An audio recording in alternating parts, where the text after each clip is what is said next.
Go live here.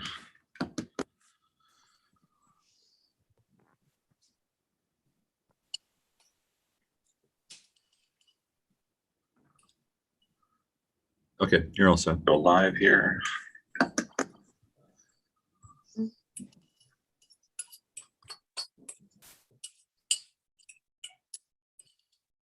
I see it. Great. Thanks, Mark.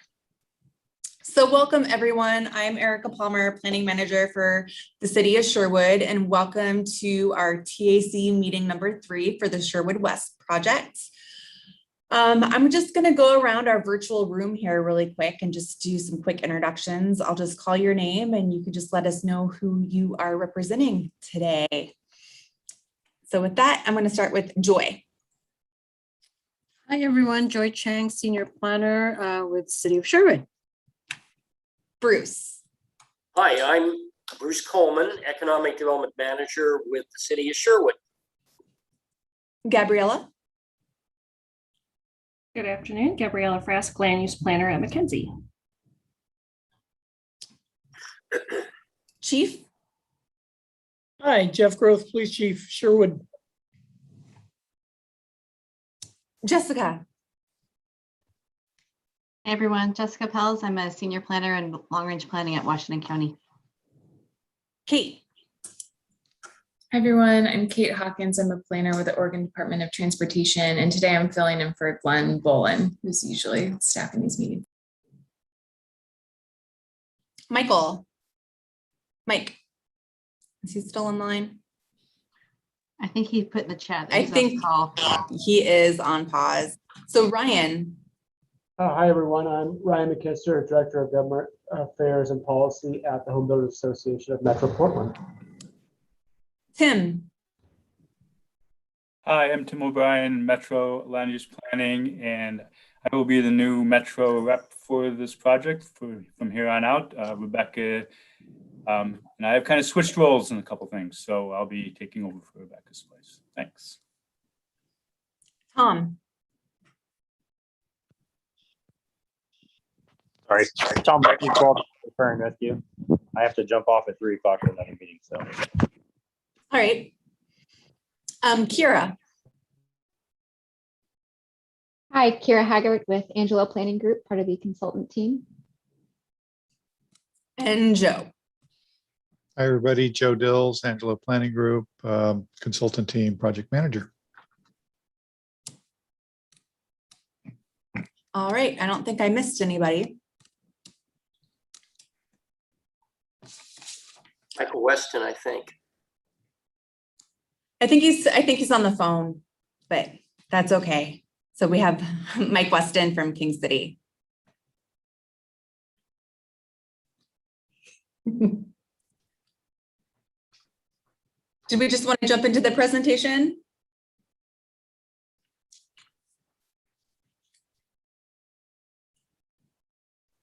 Sure. Can everybody see that? Yep. Let's go to the next slide, Kira, and then Erica will cover that one. Yeah, so as I said, this is meeting number 3. So today we're going to be introducing some plan concepts to everyone. We have another meeting scheduled in September as well to go over some additional plan concepts. That September meeting wasn't originally on our schedule, but we didn't want to have a super long meeting today and bring forward 6 plan concepts for all of you to digest. So we broke it down into two meetings. Next slide. So in your packet, there were some meeting summary notes from CAC meeting number 2. Hopefully all of you had the chance to read them. I just want to know if there are any changes to those minutes or any edits that you may have.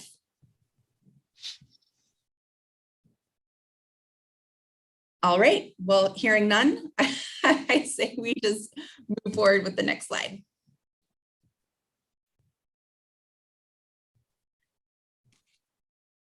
All right. Go ahead. Do you want to introduce this, Joe, or should I just go ahead? I'll do a little preamble here. So this is a follow-up to the discussion that the TAC had last month and the CAC as well. You might remember we brainstormed the question about coming back in 20 years and the plan has really worked. And what do you see? And so the collective responses from the TAC and CAC were used to put together the draft materials in the packet, starting with the vision statement. You guys had a lot of ideas, so there's a lot in the vision statement. So I'll throw it over to you, Kara, and you can walk us through the material. Okay, so as Joe said, this is our updated vision statement. We started with what was in the preliminary plan, and we incorporated your words and your ideas. Some of these elements are things that we retained, and other places we updated, added, or removed different pieces to reflect new information and your new ideas. So I'm not going to read this because you have it in your packets, and these are all mostly your ideas anyway. But I think let's pause here and see if there are any edits or comments or things that people felt didn't get reflected. And Joe, I think you can kind of help facilitate any edits that people have. Let's open it up. Did anybody have any comments on this? Pro, con, wordsmithing, something that might have been done just right or a little different? This is your comprehensive vision for sure. Yeah, I'll jump in, and I think it would be great if we could add the word safe or safety somewhere in a spot or place or two. Okay. If there are specific word suggestions, I can make changes kind of live on the PowerPoint screen, but otherwise I can just make a note of that and we can come back. Yeah, and ideas are fine, and we can like for that idea, Chief, we can bring it forward to the CAC, and we'll find a place to put it in. It's definitely reflective of the previous vision work too. Yeah, I went through and reviewed the bullet point comments, and I know we talked about some specific things. So yeah, whether to answer your question, Kira, whether it goes in this top sentence or two or down lower, doesn't matter, or both. But I just think, obviously, from my perspective, it's an important piece of what we envision for Sherwood West to be. Any other comments or questions on the language here? Tim? Hi, thanks, Joe, and I apologize. As I said, I'm kind of just jumping in here. But if you could just essentially summarize for me, this is just a little different from other concept plans that I've seen with such a focus on employment and in the vision statement and so on. So could you just give me a summary of what the discussion's been in the past? Mm-hmm. Not that I'm saying anything against it or anything like that, just to kind of bring me up to date, if you could, a little bit, because there's, as you know, because you've been involved in a number of these, right. That the employment has never really been that pointed out, I guess, as you might say. Yeah. Yeah, I'll start and Erica can add on, or even Bruce. I think the key drivers behind employment focus in these words and in the materials we're starting to bring forward start with policy making at the city council.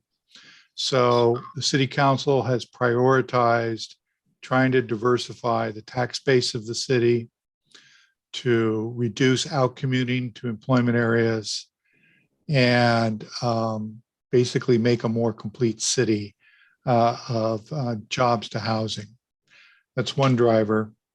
Second is the city's economic opportunities analysis type technical work is showing that the forecasts that were made, and I forget the exact year, but it was relatively recently, the land is being absorbed pretty quickly in the Tonkin employment area.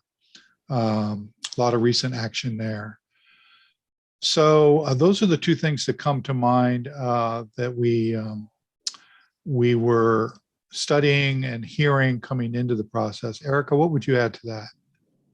No, Joe, I think you summed it up really nicely. I think from the council perspective, they really want to, make sure that we have a better jobs to housing balance in Sherwood and what that looks like overall, especially when Sherwood West comes into the urban growth and, annexations do occur.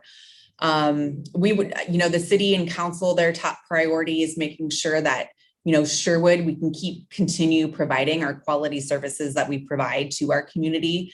And in order to provide those services, we have to start looking at, diversifying our tax base.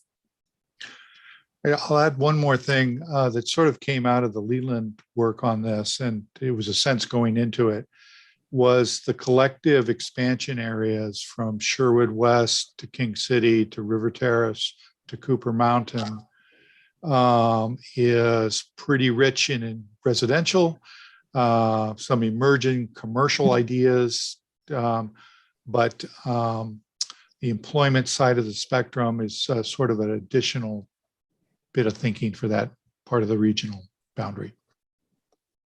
Does that help, Tim? Yeah, great. Thank you. Appreciate it. Okay. Kate, over to you. Yeah, this is just a small nitpicky comment, but I'm seeing well connected is in there twice in 2 consecutive sentences, and seems like you might be able to just cut the second one out perhaps and go straight into the area feels like a natural extension of Sherwood's existing neighborhoods. Yep. Great. Okay. Any other comments or questions? Tim, go ahead and hit the raise hand feature again to put it down.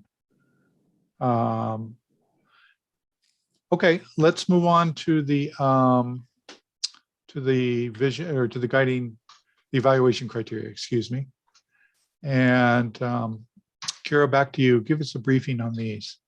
Sure. So we went through a similar process here with the goals and the evaluation criteria. Some things are the same or similar to what was presented in the preliminary plan, and others are new or have changed.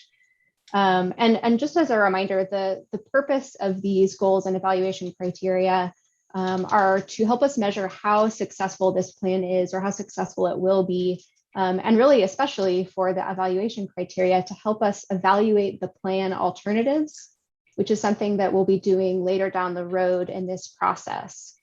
So there are 6 goals here on 2 slides. I'm going to let you read the evaluation criteria, but I'm just going to go through the goals quickly and read those, and then we can see if there are any specific edits or other thoughts. So the first goal is that the area is designed as a complete community. The area attracts a variety of businesses and employment opportunities, which help satisfy the city's need for an expanded tax base. Transportation facilities serve to connect rather than divide neighborhoods. Residents have access to a variety of parks and natural areas anchored by the Chicken Creek Greenway. The area is served by a network of well-planned active transportation options. And growth and development are well-planned, and implementation of the area is pragmatic. And maybe I can guess Kate's going to have a comment on using well-planned twice in a row there, so we can modify that. The thing that I'll add about these is that we will be doing evaluation of alternatives. These statements are a mix of qualitative and things that can be measured. And that is a little bit of a foreshadowing on the alternatives evaluation we'll do. It'll definitely be a blend of art and science. We'll use these as much as we can as specific evaluation factors and see how that process goes. But there will be some sort of judgment applied as we move ahead. Okay, so I'll throw it back over to the group. Any comments on either the goals or the evaluation criteria?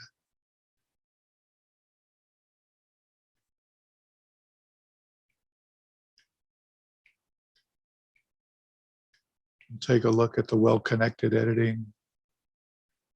Anybody from anybody? Any thoughts from anyone? We'll look for safety also as a factor to fold in there so that there's consistency with the vision. Okay, not seeing any hands or any thoughts come up.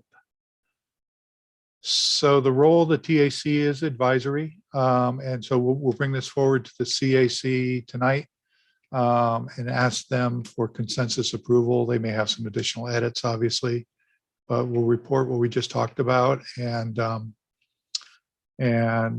leave today's meetings with vision, goals, and criteria set for the plan.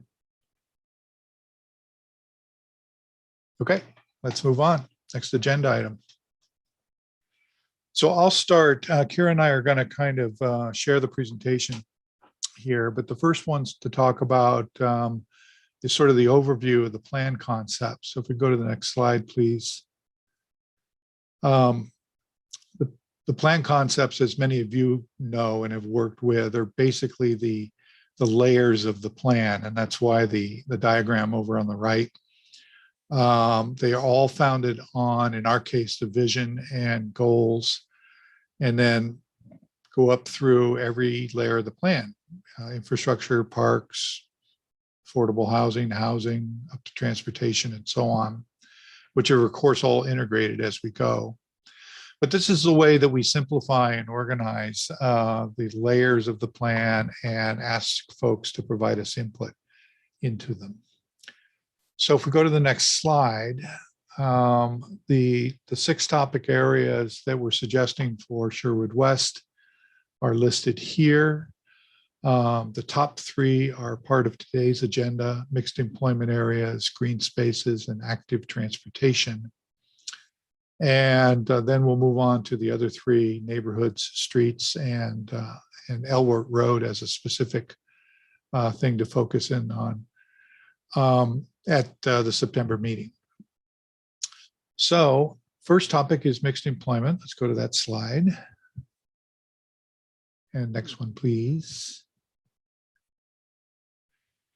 So sort of building on Tim's question, why are we looking at mixed employment? The actual words of mixed employment as a market opportunity came out of the Leland study and the discussions to date about market opportunities. And so we've summarized that over on the left and captured some of the policy language from the city. So it's opportunities for industrial and commercial development with higher wage jobs than is the average in Sherwood today, diversify and balance the city's tax base, and build a self-sustaining and vibrant local economy. And the quote over on the right is from the comprehensive plan. So the city's been talking about this for quite some time and throughout its plan update. Next slide. So that's why we've learned some location requirements that are specific to the opportunities for Sherwood. So we're looking at least at the larger end of the spectrum for sites that are 40 to 50 acres across the region. Those are really hard to find, but Sherwood West is lucky to have them. And then even up to 100 or more for a very large campus style type development. Flat areas for the types of buildings and uses that I'll show you some images of in a moment.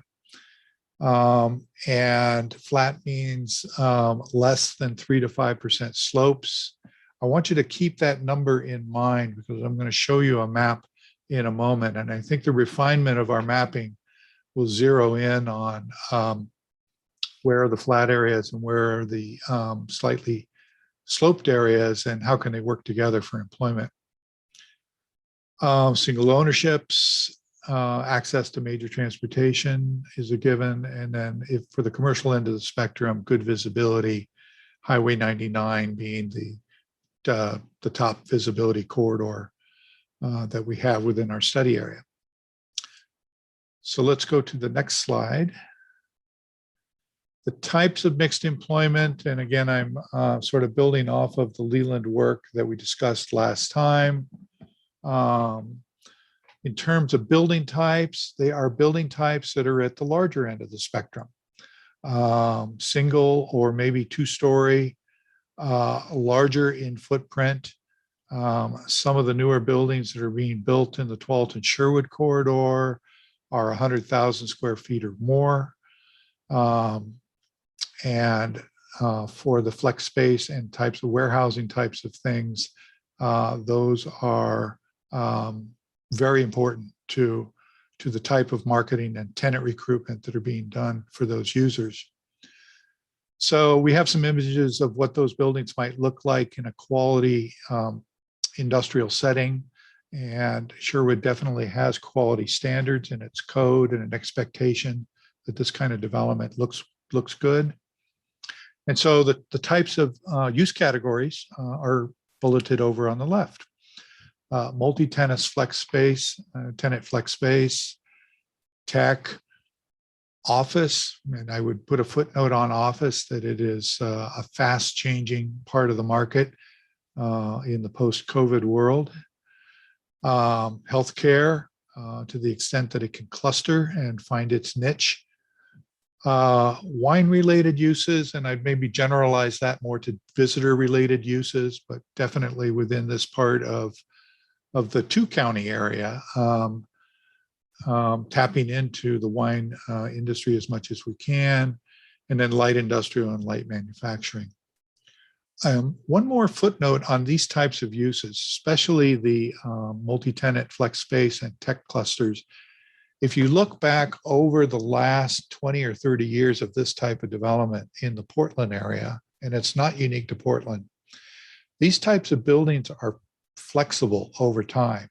You might start with a building like this that is 10% office and R&D and 90% parts and where they're storing things and maybe putting things together. And then 20 years later, it's 50-50. And it can change as businesses grow and as markets change. But on the exterior of the building, it's the same box. Okay, so that's sort of the what side of the spectrum. Let's go, I want to show you two maps here and then we'll have a discussion. I know this is a little small maybe on some of your screens, but let me walk you through it. We took some time and zeroed in on the areas with the highest potential that met those location criteria that I just mentioned a moment ago. And this was the consulting team and Erica and Bruce working together. And we workshopped that. And so we discovered 4 key areas. The northern area is, just to give you a geographic reference, Roy Rogers Road is just the edge of that area. And Kira, if you can use the cursor, maybe you can navigate us through Roy Rogers Road. At the top is Sherwood Road. If you navigate by where Phil's fruit stand is, that's where it is. Power line corridor goes through there. And this northern blob of land also has Elwert Road accessing it. So there's Elwert right there. So the transportation access is pretty much as good as it gets for large sites in this part of the city and this part of the Western UGB. And this area blocks up pretty big. It's 263 gross acres. Much of it very flat. There are some gentle slopes. You can see the opportunities listed there in the notes to the side. And I want to point out kind of a couple of topographic factors. Kara, if you can move the cursor up to the upper right-hand corner where it's flattest, that area is flat as a pancake. And it's been farmed for many years and so on. And then as you move a little bit towards the southwest, you can maybe see the kind of colored in, it's actually, that's Title 13 upper upland habitat area. Then the land transitions to kind of 5% slopes, pretty gentle, and there's flat areas mixed in between. But it's not the pancake that the edge is up next to Roy Rogers. And that is to varying extents also true on the west side of Elwert in this vicinity also. So I point this out as something that we want to continue to get, I think, the feedback from the development community about, and in our committee discussions here as well. Gabriella, I'd welcome your comments on flat versus just slightly sloped in this area, but I just wanted to point that out, that it's a location factor, that you've got very excellent land and you've got some land that has maybe a small footnote of a question mark on for employment uses. Okay, I'll just quickly go through the others and then we can go to discussion. Central part of the area that is labeled as approximately 6 acres. That has been sort of called out. That's just north of the high school. That's been called out as potentially a small neighborhood center. I would note for you that the location there is not super site specific. That corner might be pretty good, but also maybe a little bit north of there on some of those properties adjacent also could work as well. The next area to the south, labeled as 55 acres, is south of the high school. It has good visibility and some very buildable land adjacent to 99. And then it's got some additional land that is what I'll call more the western part of it, south and west of the high school. That's a little more distant away from Highway 99. And I think we want to look at some alternatives there for employment uses and maybe a mix of employment and some residential as well. And then finally, rounding out the candidates here is the most southern area. It's basically a corridor adjacent to Highway 99, 43 acres. And it also has some slopes, but it has very good visibility and flat parcels adjacent to 99 itself. So let's go one more slide and then we'll back up. So how much land is this relative to the whole buildable supply? If you take the entire gross area of Sherwood West, that's the 1,291 acre figure. But there's a lot of constrained land. So the buildable land inventory that was conducted by the city calculated about half of that, 607 acres, as being the buildable remaining acreage once you take out the natural resource lands, the existing right-of-way, homes that are larger than an assumed size, power line corridor, and the other constraints within this area. Not every acre of the constraints will be undevelopable, but just for consistency of their inventory, the number whittles down to 607.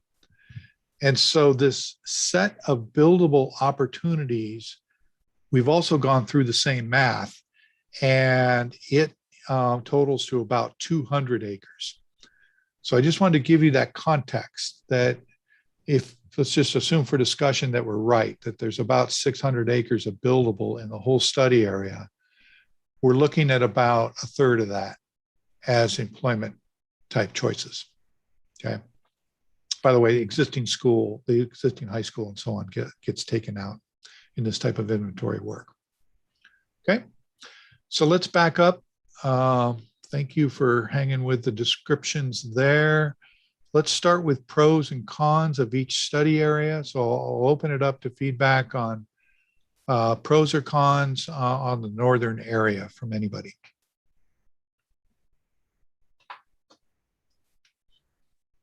Tim, you start. Thank you, Joe. And I tried to lower my hand right away. I appreciate your last comment regarding the natural resources, because I did notice the large upland habitat in that one area on the front, on the top area. And just, wanted to remind everybody that through the concept planning, you have to identify those areas that will be looked at further down the line for potential protection area. And again, remind people that in terms of the Goal 5 requirements, it's not, as you pointed out, necessarily a no-touch zone, but you will have to do an analysis in the next stage of comprehensive planning for your significance for that. So and thank you for pointing that out, because I saw that. Otherwise, I've been driven by there a lot, and it is really flat. Makes sense. Other comments? Northern area?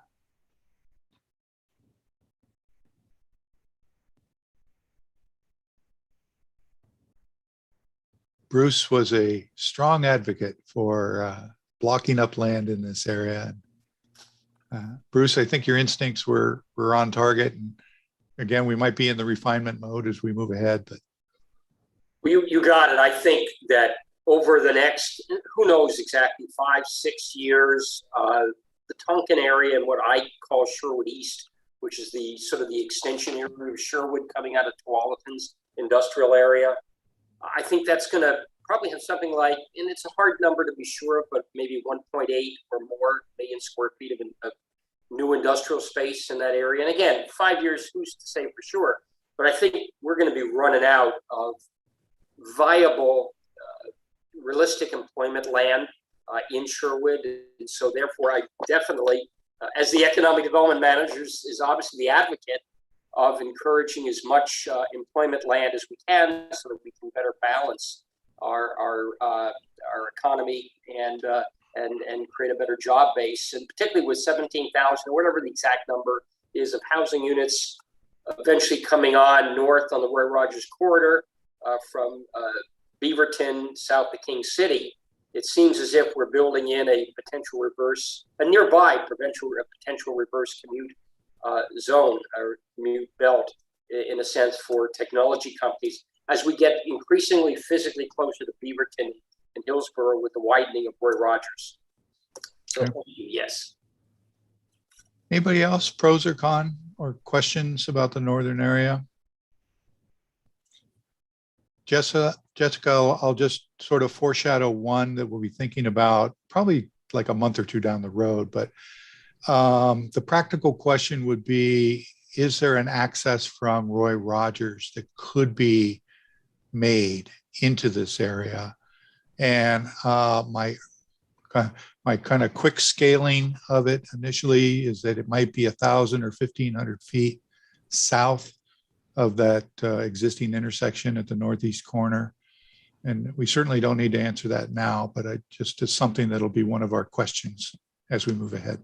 Yeah, I think the key, and I think we're not there yet on the transportation plan, but that it is a collector that would connect between Elwert and Roy Rogers. Yeah. That's the most likely scenario. And then since you brought up transportation, Joe, I was going to say that intersection, the whole Elwert, Sherwood, going north, obviously it's problematic. And so we'll have to coordinate on that. Yeah. Okay, I'm going to move on from the northern area if there aren't any more comments on that. Oh, actually, Joe, Ryan, go ahead. I had a question real quick, probably for Bruce, since I don't think you were on last time. Otherwise, I would have asked this question. So we're talking about the residential land that's basically the north, that's all the units that are coming in. What has your research shown? Because I don't think Leland answered this question regarding housing. What site selectors, what are they looking for? What's their circumference they're looking for? How many miles away do they consider housing for when they're looking to place development? I know that number is dependent on regional areas. So I was just wondering, kind of in this area, what do they think to make it viable, where housing is considered viable for the site selection they're doing? Bruce, have you heard that in any of the interviews or discussions you've had with the development community? That hasn't been talked about specifically, but I know that we know that Sherwoodians, whatever we're called, we commute quite some distance to Hillsborough and a lot to Beaverton, and this is pre-COVID, and to Portland and Wilsonville. So we certainly do a fair amount of commuting. I mean, this area is a very integrated region. This is, we're all part of the metropolitan area. So we're going to expect some commuting. Obviously, the fact we have heard some very positive statements by the fact that, well, various developers are working on building in Cooper Mountain South that's within 3 miles. That's at like 2.9 miles approximately from the corner of Shoals, Sherwood, and Roy Rogers. So that's obviously within a very good distance in terms of housing and a workforce in that northern area. And obviously in Sherwood West, we're going to see quite a bit, I'm sure, of housing development in Sherwood West. And so I think it's all part of sort of an integrated, and I've heard the term complete community. And it doesn't just have to be just in Sherwood West or just in the areas north of Sherwood West, but I think those are going to be some of the key areas for site selectors to be aware of. Yeah, thank you, Bruce. I think that's a good point you made. Yeah, how close you are to that area, especially for that development area. Yeah, the integrated neighborhood, live, work, play concept. I know how important those are, and those, I don't think they're just buzzwords. I think you well pointed out that the integrated community is very important. So thank you. I was just wondering if any research has been done there. So thanks. Okay, I'm going to move us to the central area again. Smaller scale, commercial opportunity, neighborhood center type. Any comments or questions, pros and cons about that potential? Bruce, go, you start. I just have one question. I think that's a 5-acre site, and maybe that's all that's going to be needed for the retail component. But I'm wondering if there's a larger area just north of the high school that could be sort of a mixed use component with some walkable. And this is just me talking. I don't know where the council is or anybody else is on this, but for walkable, multifamily units or townhouses that could be, depending on how it's developed, it could be integrated with the commercial component. And so I just wanted to bring that up so that perhaps that could be looked at as sort of a mixed use area with the high school as the anchor, in essence. Yeah, I think it's kind of a natural that some of the multifamily that we'll be looking at in this area would be north of the high school, and grouped with neighborhood commercial makes lots of sense. Okay, any other? I will point out one little very site-specific factor. We were out there the other day looking at it, and if you look at that actual parcel that we've colored in, it's pretty flat next to the road, but then goes like this back behind it. So that might be an adjustment factor as well. Gabriella, please. Sure, thanks, Joe. I was just going to comment on that 6-acre mixed-use retail mode, wondering if there are any opportunities to maybe relocate that south of the high school to have it be more adjacent to the proposed multi-tenant flex space, to have that be an amenity there for the employees that will be there, and also some additional frontage there on 99W. Yeah, possible. I mean, the question is maybe would the area support both? But good thought on the southern area as well. Okay, anybody else? Let's move from the central to the area, since we've already started talking about it. South of the high school, pros, cons, words of wisdom about that area. Go ahead, Bruce. Well, I've been taking out some various developers and brokers to see that area, and originally I was thinking of that as pretty much a retail corridor, but I got a lot of comments that could be a place also for some tech companies that might want to be along 99 itself, or some other light industrial in some of those areas. And we've had some conversations with some of the wineries. I think Sherwood has really not been thought of so much as a destination location in the wine country. That tends to be the Allison, it tends to be Carlton and McMinnville, etc. But I'm thinking, in just talking with various folks, that there could also be an opportunity someplace in there for some kind of a wine country destination project. I don't know what it is. I'm not saying that that's a resort there. I think, perhaps maybe someplace in the hills, somewhere else in Sherwood West, there could be an overlay zone that could be floating that would allow for some kind of winery resort, depending on the market and depending on the interest. But I think that there's a tremendous opportunity. This is adjacent to the wine country itself. Mhm. And so I'm hearing a destination visitor type use. And close to 99, or including kind of some of that property that is at the western end? My guess is that it would probably be some kind of a more, I'm not certain that you need the destination hotel right on 99 itself. There may be some other opportunities elsewhere within what I'm thinking of, some of the hillier, more scenic places in Sherwood West. This is just my thought.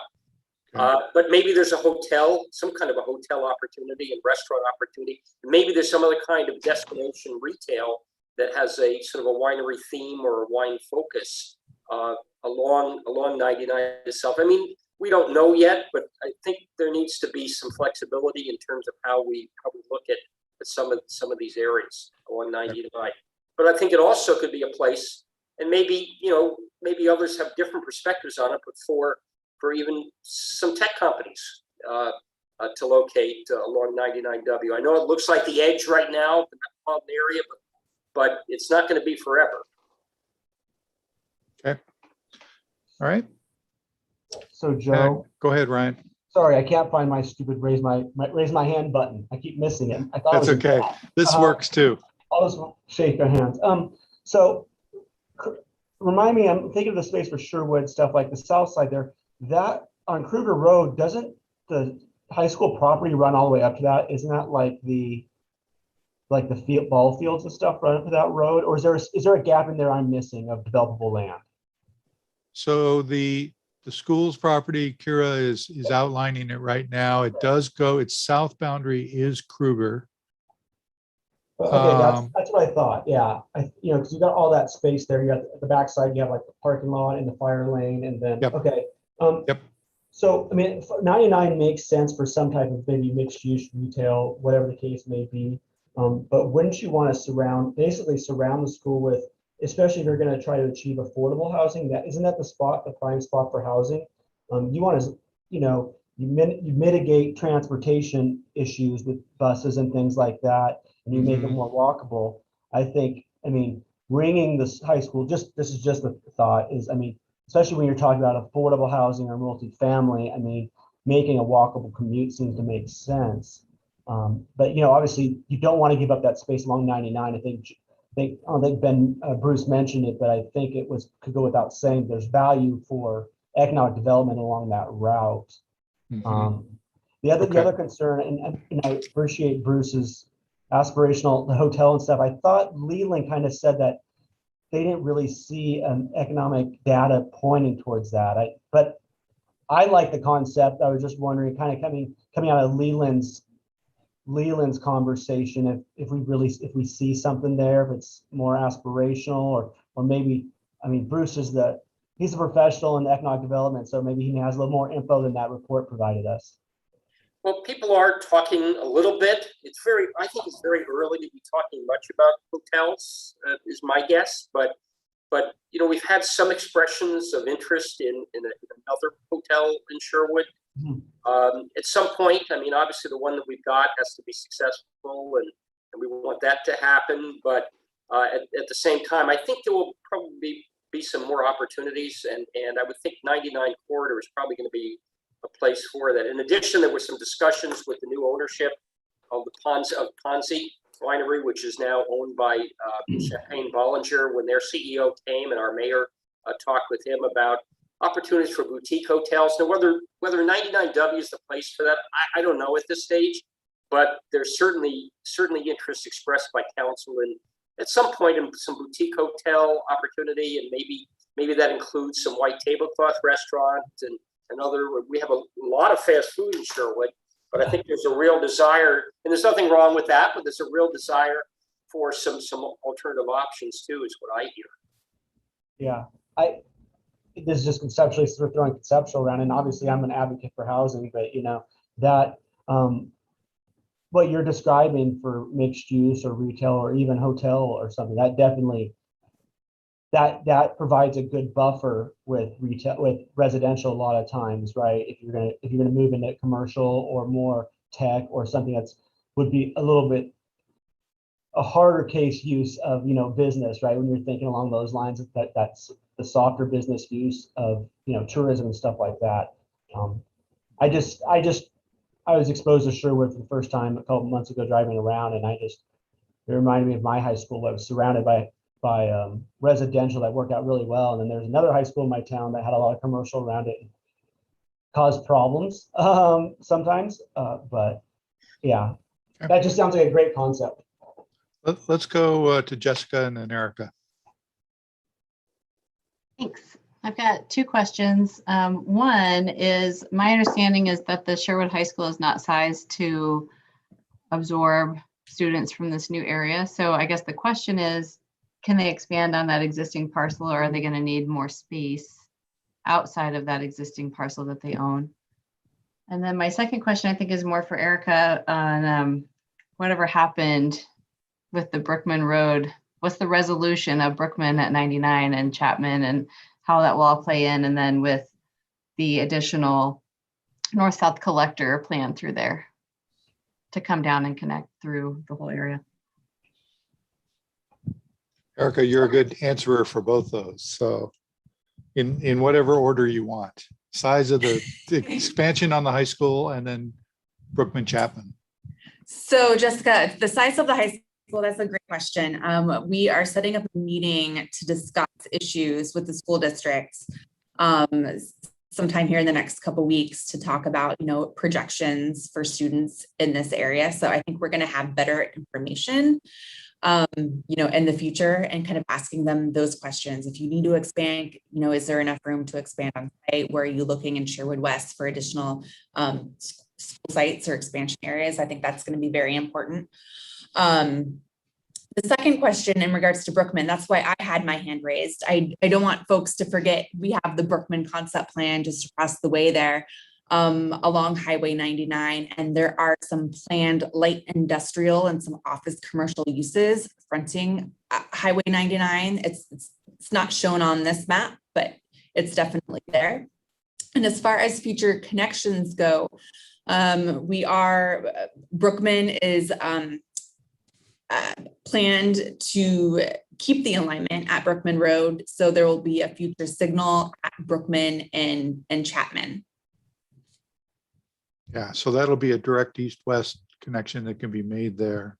Okay, I mean, that's what we had done through the Brookman concept plan process, I remember, but then I thought that the mayor was possibly still talking about changing it and doing an overcrossing of 99, so I just wasn't sure where that conversation was. So there is still a vision for an overcrossing, I think, somewhere in this area, but it came out to keep the alignment at Brookman with the Chapman, and that was adopted in the update to the concept plan. Okay. Yeah. And I'm glad you asked about that, because if you look at the southern purple area there, the 43-acre area, just imagine purple right across the street, similar shape, a little smaller, but similar shape. So it's kind of a cluster of employment in that area. Okay. All right. So our last question here is, and I think we want to do this fairly crisply, is, are there any of the identified target uses that you do or don't want to see in Sherwood West? And I'll note, Bruce, that you've talked about this possibility of destination kind of visitor oriented, either hotel or resort or something. We haven't really listed that here, and you're thinking more broadly geographically, but I just wanted to acknowledge it, that that's an idea we've already talked about. Anybody else on the use side of these areas?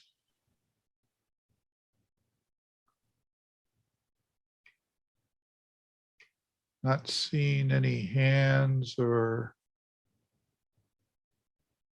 Okay. I think that about covers it then for employment. Let's move on to our next plan concept if we could. And Kira, give us a briefing on this one. All right, so our next concept is green spaces. And green spaces in Sherwood West will probably include a combination of neighborhood parks and school fields, trees and tree canopy, creek corridors and their sort of surrounding habitat areas, trail corridors, and even stormwater facilities. And one of the most striking natural features in Sherwood West is the Chicken Creek corridor, which winds its way through the area from southwest to northeast towards the Tualatin River. And you can see that the blue color on the map to the right here, these are the riparian habitat areas, which Tim was mentioning before, and the green are actually the upland habitat areas. And these surround creek corridors. So you can really see how prevalent these kind of natural features are in Sherwood West. It's a really, really special area for that. And we think that one of the great opportunities for this plan is to preserve the Chicken Creek corridor through what's called a greenway. And preserving this creek corridor was identified to some degree in the preliminary plan through a sort of general open space designation. And that's shown on the map to the left here in green. But what we really want to do with this plan concept is refine the vision for this green space as the Chicken Creek Greenway as its own concept. So on the next slide here, you can see we're kind of showing these elements of a greenway. So they're usually linear green corridors. They're typically centered around a creek, and they're a great way to provide access to nature while also providing or preserving sensitive habitat areas, riparian and upland habitats. They typically include a network of trails, usually a combination of kind of a main hard surface multi-use path that can serve as the backbone, supported by kind of some smaller soft surface nature trails. And greenways present a really excellent opportunity to integrate sustainable stormwater management practices, and also to help form a natural edge for neighborhoods. You can see the Cedar Creek kind of corridor in the bottom right here, and you can see that there's a neighborhood edge along this corridor. And this is not a new concept in this region. You'll probably recognize some of these names. So Willow Creek Greenway in Beaverton, Stoller Creek Greenway in Bethany, Fano Creek also in Beaverton. And I really like using these aerials because it really gives you a sense of how these long green corridors are preserved within areas that are fully built out. And one thing I forgot to mention on the previous slide, actually, is that greenways can also serve as a buffer between residential neighborhoods and other types of uses like commercial or employment. And you can see that really well in this lower example, Fano Creek, where you've got this whole residential neighborhood and then this really beautiful greenway corridor, and then some nicely planned employment uses to the north. Or actually, I suppose that is to the east, but these are just some really great examples, and you can probably think of lots of other examples. So this is one of the concepts we really want to bring forward in terms of green spaces in Sherwood West. And we've got a few discussion questions here, but as we talk through these, let me know if you want me to flip back to the maps that were shown on that first slide. But I'm just going to pull up these questions first. Joe, do you want to? Sure. Jump in? So the two questions are just the kind of open-ended, what are the issues and opportunities associated with a Chicken Creek Greenway? And in addition to that, what other areas would you point to as needing to be protected? And I think we can talk about those together. So let's go back maybe 2 slides to the maps. There we go. Let's start with issues and opportunities related to the Chicken Creek Greenway. What comments does anybody have on the Greenway concept there? And while you're thinking, actually, I'll point out one more thing. To me, if we call a corridor a greenway, we think of it that way. It is not only dealing with how we manage the land that is colored green, so to speak, on the map, but also how do we design the neighborhoods that are adjacent to it so that there's good visual corridors, there's direct access to trails. Maybe we feather the densities down a little bit as we get close. So think of these areas as part of the larger area as well. Okay, over to the group. Anything about Chicken Creek Greenway as a plan concept? Tim, let's start with you.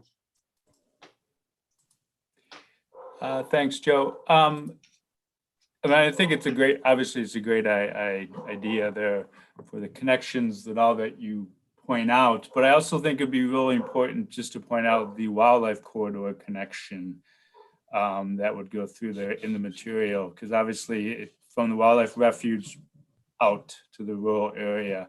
And as you know, with the Beaverton Cooper Mountain, that's a big issue up there as well, and something that'll be being worked on. And I think both processes can, learn from each other on that. And so I think the wildlife corridor pointing that out is really important. And also the connection to, it would seem for similar reasons to the West Fork Chicken Creek. Even though it's a small little spot, but would make that big wildlife connection be very helpful. Okay, good thought. Okay, Kristen?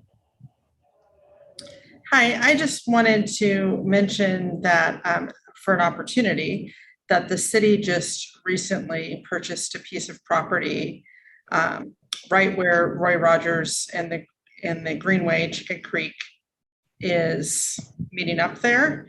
So if you walk back down, right there in that area, an old farmhouse, and it's about 7 acres, and Chicken Creek runs through the back of the space there. So it's great that we have access now. We have a lot of planning and thought and aren't exactly sure what we're going to do, but I just wanted to mention that that's a big opportunity for us to take that into consideration as we look at preserving that greenway. Okay, and it'll be a public park of some sort, Yeah, still to be something defined. like that. Yeah, still to be determined. I'm actually going to have to head out here pretty soon. When I say just purchased, I mean, I'm going to go pick up the keys and meet them out there. So very fresh, very new. But yeah, it's right there on that edge there. Okay, great. Jessica, over to you. Well, I was just going to follow up on what Tim said and make a plug for wildlife crossings using the streets like Wilsonville did in Villebois and those couple streets surrounding Villebois.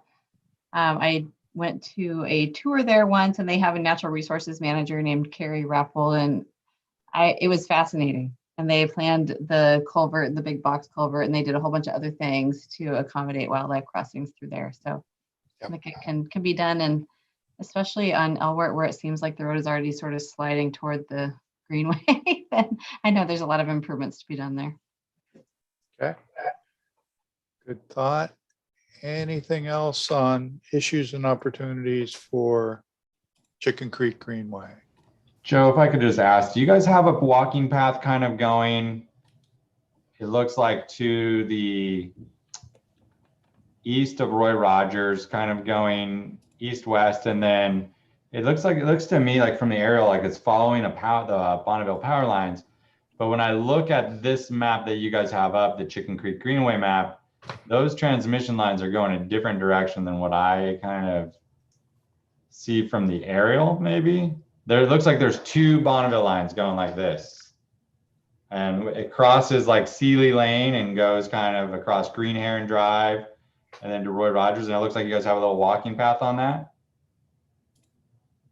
And it looks like a connection to Cedar Hold Creek. that thought, Michael, and when we get to the trails map, we'll double check that. Okay, I was just wondering about how those greenways connect and Yeah. like opportunities for connection to that trail system as well as the greenway at the Tualatin Okay. Wildlife Refuge. So, Erica's shaking her head in yes. So when we get to the trails map, we'll double check that and sort of underline that opportunity. all right, makes sense to me then. Yeah. Yep. Okay. Gabriella. Thanks, Joe. I just have a question. This potentially could be maybe a constraint. On the northern portion of the site, looks like, or on the where the label says BPA transmission line. So on the map on the left, it says existing parks and open space, and the map on the right, in that like more lime green color, it says upland class B habitat. And I know that whole area there is proposed to be an employment area. And I was wondering, what is that? What's happening there already? And is that considered to be constrained land that's already planned for, that's being planned for employment? So I was wondering if someone could clarify that. Okay. And Kira, just run the cursor geographically if you're clear on. Yeah, that part there. Thank you. I think we're talking about this, and actually the colors come out a little bit funny on when I'm sharing my screen here, and there's actually several very similar shades of green going on this map right now. And so the existing parks and open space color is supposed to be sort of more of like the Tualatin River National Wild Refuge area and some of the city parks. And there's also on this map, all of these sort of habitat areas are lumped together in one shade of green. And that's what this area is. So we need to kind of make that more clear in the legend. But that's a good one to sort of reinforce from earlier discussion. The green there that is just to the left of the cursor now is upland habitat area from Title 13 mapping. And there it is over on that map. And it's an example where under current policies and code in Sherwood would not be fully reserved for natural resource uses. Discussions to date indicate that it would probably be a little bit more in the category of applying the city's resource protection and particularly the tree canopy rules, one of which is 30% of the tree canopy needs to be retained and integrated into the development. So that's a very long way of saying that it's likely partially developable, not all green. And just to tie this back to Bruce's comment that he put in the chat too, a greenway or some type of natural features can actually be a factor that encourages employers to want to develop in this area. And it's an amenity for, their future employees. I mean, who wouldn't want to go take a walk on the greenway during your lunch break or something? So, yep. And that's what I was going to add for the opportunity for if it's adjacent to future employment. So I mean, that's going to be a great amenity to the companies that locate there and have windows facing a beautiful greenway. So that could be an opportunity there for sure, and maybe an opportunity for the city for some nice open space there, but a constraint because you can't develop that area for with buildings right within those green blobs there. Hey, Joe, can I jump in for a second? Yeah. Thanks. Just for the upland habitat areas that were identified under Title 13, for any UGB expansion after 2007, they have to be addressed. So prior to 2007, they did not. It was just the riparian habitat. But after that, they do have to be addressed under the Title 13 requirements. So what this means is the city, this would come into the UGB when they do their comprehensive planning. They would have to do an analysis of those areas, determine what areas are significant or not, and then develop a program for them. And that can be a wide-ranging program. So so to say that the green area is completely constrained is no, that's not completely accurate. But there probably would be some level of protection, hopefully, there on some of the more important, significant areas. And again, it could provide those opportunities for the wildlife connections and people connections to the natural resources and so on. So it's just one of the next steps that the city would have to do once it came into the UGB and through the comprehensive planning process. And I'm glad you said that again, Tim, because it's important that we roll that into our public communications here in this stage to kind of set the stage for next steps. Yeah, in the concept planning, it just has to be identified, areas that would have to be addressed for Title III and 13 natural resources. But got it. And then it goes forward once it would come into the UGB. That would be the next step to get down to it more. One more thing on wildlife corridors. I put in the chat a link to one that has recently finished construction. This is a rebuild. It's a street it's a part of Boone's Ferry Road at Arnold in the Southwest Portland area. And just offline from this meeting, take some time to look at that little webpage they have. It is the unearthing of what was a culvert that blocked fish passage and wildlife passage. Previously, it has been completely opened up, and they're already seeing fish go back up into the Arnold Creek corridor. And so it's an example of a retrofit where they had to go back and fix for a wildlife corridor here, and might be something similar that would be done as Chicken Creek goes under Elward. Okay. All right. The second discussion question, other areas on the plan to think about for green spaces. We've got Goose Creek, I hope I'm remembering the name correctly, down in the southern area. And that's kind of the main one, other than treed areas within the planning. And West Fork, which sort of branches off right here. Yeah. Yeah. Any other ideas on green spaces other than Chicken Creek or connections to Chicken Creek?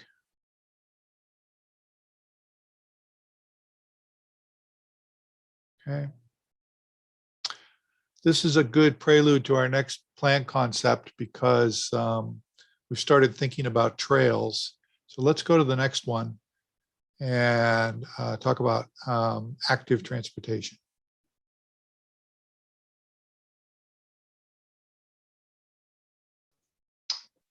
Right. So most of you are probably familiar with this term, but for those of you who aren't, active transportation is it's essentially just getting around through non-motor vehicle means, although it does include transit, since there's often a walking or biking component to those types of trips. But active transportation facilities can include trails and paths, both soft surface and paved or hard surface, sidewalks, bike lanes, transit, and micromobility, which is a sort of fun new term that encompasses things like bike share to help people complete what's called the first mile, last mile of a trip. And planning for active transportation facilities in Sherwood West will help us make sure that people can choose to walk, bike, or roll to get where they need to go, whether that's school or work or a park or a friend's house or the grocery store. We want to make sure that they have options to get around without a car. So trails are a really important element of any active transportation system, and especially here in Sherwood West. And I just want to note that this map is still very preliminary. It represents our initial thinking for future trails and trail connections, building off of the 2016 preliminary plan and also our sort of Chicken Creek Greenway concept here. And the goal is to create trail connections between all of these local destinations, parks and schools and employment areas, and also to regional destinations like the Tualatin River Wildlife Refuge and downtown Sherwood, and also to other local and regional trail networks like Cedar Creek and the regional trail that will go up Roy Rogers. And so we also want to make sure that we're tying into other types of active transportation facilities like sidewalks. And also here is the pedestrian overcrossing that got mentioned before. So making sure that we're providing trail connections there where it crosses 99 so that we have good access to and from Sherwood High School and these existing neighborhoods in Sherwood to the east. So I think let's pause here and talk about this question before we move on to other types of active transportation. Did you have anything you wanted to add to this map, Joe? Well, maybe build on the, this is sort of first set of ideas.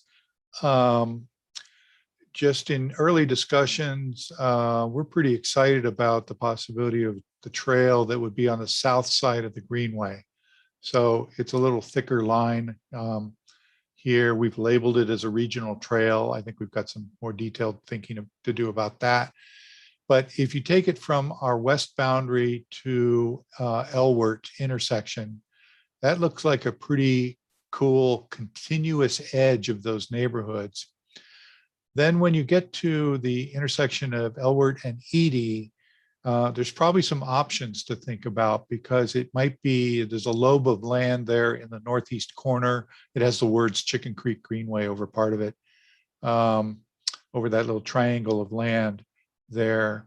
And so a trail might be a nice feature along the edge of that residential development. Thinking about the new park ownership over by Roy Rogers, a connection needs to be made over to that as well. So some refinements to be done. I like the idea that came up a little bit ago that trails close to employment there on the north side give someplace to go, you know, on your lunch hour or whatever. And really even actually a transportation route to your job if you're biking. So lots of good opportunities through the corridor there. And I think we've got some connect the dots work to do on the rest of it. Let's start by going back to Mike's question and idea. I just want to make sure, I wasn't sure geographically where you were talking. So start over again, Mike, and walk us through that. So I was just trying to trace it from my perspective on looking at the aerial on this screen and then trying to match the maps to find everything. And I could see the walking path that's right up where it says like to Tualatin River National Wildlife Refuge North Entrance on the right. Right, got and that. It comes across and it follows over Cedar Creek Trail there. Yep. And then into the Greenway. That's a power line easement that's going across that way. Okay. And then it hits into like a rough road. It looks like, you know, a service road, if you will. So I think that you guys have it marked out right. And it looks okay, but I was thinking how you could connect those two and which avenues that you would connect the Chicken Creek Greenway with that Cedar Creek Greenway. Yep. And now that I see your trail map, I would also say that you're kind of missing the essential trail connection down to like the Sherwood High School from that trail. I mean, I would just, for my purposes, if it were me, I'd just kind of add a little connection there. Yep. Just so whoever develops it provides that connection so kids can get to and from high school via trail system. Great. Chicken Creek to Cedar Creek and connect to the high school. Yeah, that'd be my advice. Yep. Good ideas. Okay. So either ideas about the map or this, let's wonder a little bit about trails and networks we like. Think of a trail or a network of trails that you like, that's successful, What are the features that make that one great? Bruce, you want to start?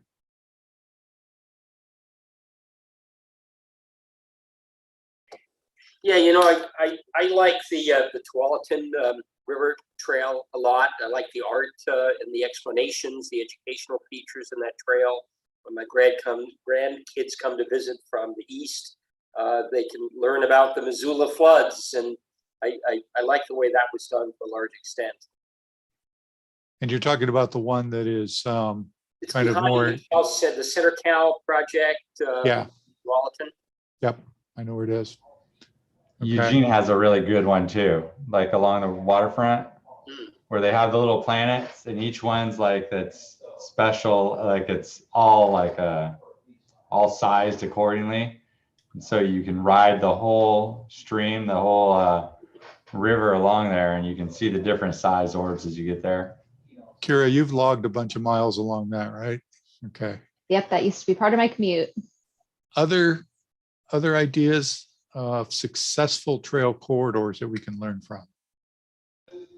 Fano Creek, you guys had an example earlier over by Hall Boulevard, from Hall over to Shoals, I want to say. It's a great little strip. It has like playgrounds every,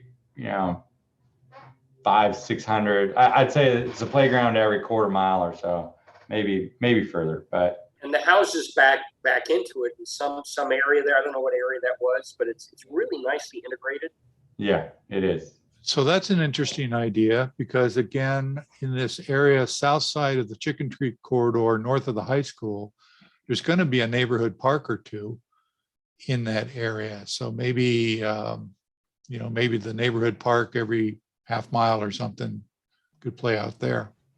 Okay. Wallaton's has a nice one too on the other side of I-5, over toward their new park area. Their park kind of links. It's near the medical campus.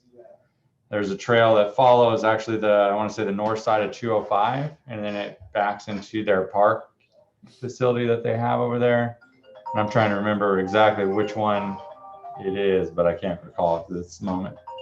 Okay. All right. We'll take a look. Any other precedents in other trail areas, trail corridors that are good ones to learn from? Okay, not seeing any hands. Okay, well, if you're out hiking and you see a good one, send us a picture. Let's go to the last part of this, and I'll pick up on this.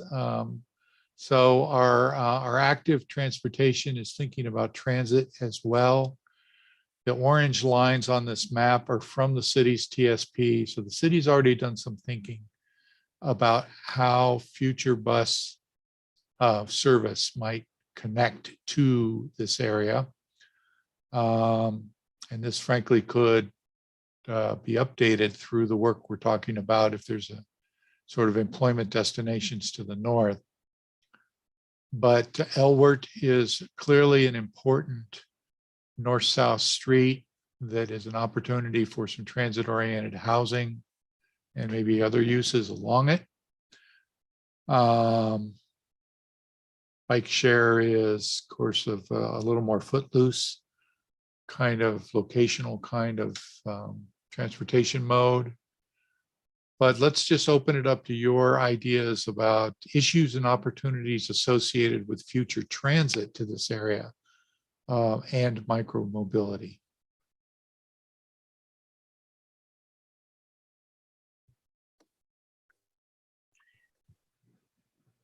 Jessica, let's go Jessica and then Bruce. I was just a little bit confused about this, if this would be, I have the packet open here, but more of like local transit within the city, or is this more of like a regional transit that you're hoping would come up through Elwert, I guess? Yeah, good question. Erica, any light you can shed on that from discussions with TriMet or the TSP? Right now, I don't have any really updates on that. That's something to think about. It's a good question because all three of the bus lines that serve Sherwood, to my knowledge, are basically regional bus lines. And they're really used. I mean, at least as they come into Portland, they've got lots of people on them every day. At least they used to. Okay, we'll look into that actually a little bit. It's a good question, and we'll kind of develop a point of view about it for the plan. Bruce, what's your thought?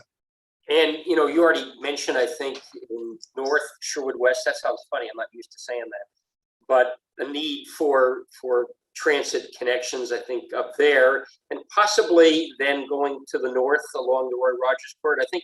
I think the Roy Rogers Corridor, from my limited time here, is going to change a lot over time with all the housing that's going in King City and up to South Beaverton. And so I think that it's going to be important to have some kind of connection, probably obviously a regional connection to the north. But I'm also thinking that, you know, there's a lot of people who live, I don't know the numbers, but a lot of people who live in Newburgh that do work in Sherwood, and even perhaps from areas further south of Newburgh. I'm not sure about that. I haven't seen those numbers. And I know, I forgot what it's called, but not Newburgh, Gamhill Transit or something of that sort. I know runs buses into Sherwood and then from there to light rail, the TriMet station in Tigard, I'm pretty sure. And I'm wondering if there would be a connection point someplace along 99 for that, or for some inter-county service. I know that's outside the metro boundary, but some inter-county service. Okay. Something to follow up on. Other comments, questions, ideas? Other things we should study as we try and think about transit? Tim, Yeah. Did you have one? Yeah, I did, Joe. And actually it follows up a lot right on what Bruce was just saying too, is as Mike knows, with King City, Tiger, Beaverton, they've been all trying to figure out transit and how they're going to connect those areas in the future. So it's a logical, hopefully, extension that would make it way down to Sherwood West, especially if there was employment areas up in that northern portion and so on. So that's just something I think that really needs to be in the future as these things really start to work, come into play, that needs to be looked at and how they're going to do that. And then also the other thing Bruce kind of was more the local, and I was just always wondered if like the Sherwood, the Wilsonville service, does that come to Sherwood or not? And that seems like another logical extension of that for more of that local movement for Weston, for the Wilsonville. Yeah, Wilsonville Smart Bus. Smart, yeah, the Smart. I could have a hard time remember it. Yeah, for the Smart, because that seems like that would be a real logical extension over, and even maybe that goes up a little bit and hits Tigard and so on. So just things to think about. Good thoughts. Okay. Any other comments on issues and opportunities for transit or micromobility?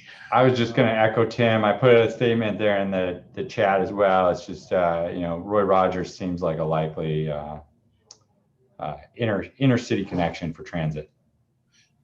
Mike, have you had any discussions with TriMet about the whole west area and service out there?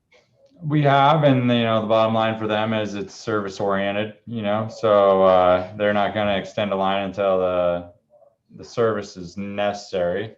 But they have looked at, branching off of that southwest corridor. Tim knows as well as I, like running a line down Durham, running a line out Shoals to get out there to the Murray Shoals shopping area. But like a lot of us have looked at that and said, it seems like a logical extension then if you're going to go all the way out to Murray Shoals to drop down Roy Rogers and come through the backside of all these areas that will develop eventually and then swing back over to 99 through Sherwood there. So.